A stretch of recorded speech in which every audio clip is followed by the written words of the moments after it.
Balita ko, nananakit ka daw at inaaway mo sila. Ano iyan?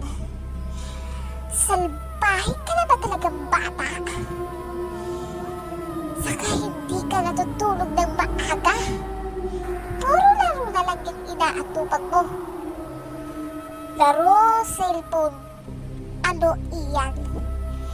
Matigas na ba talaga ang ulo mo? Ha, bata?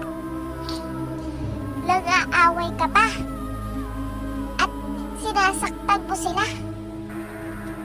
Gusto mo bang mangyari sa'yo tong sa nangyari sa akin? Tatahiin ko yung mga katawan mo. Pero, kakainin ko muna mga laman loob mo. At saka ko tatahiin.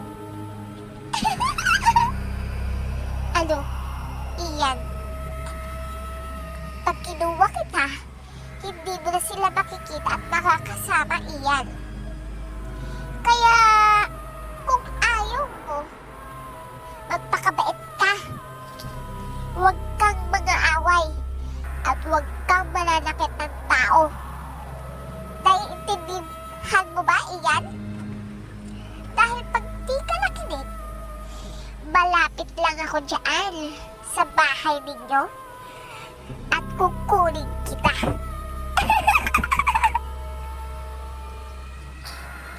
Iyan!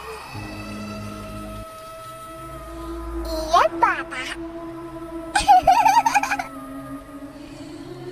Matulog ka na at huwag kang mag-aaway. Naiintindihan mo ba?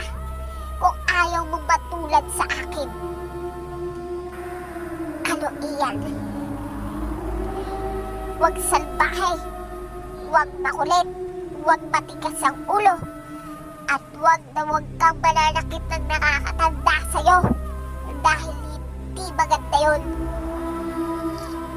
Dahil pag kinuha kita, hindi mo na sila makikita at makakasama. Gusto mo ba yun, iyan?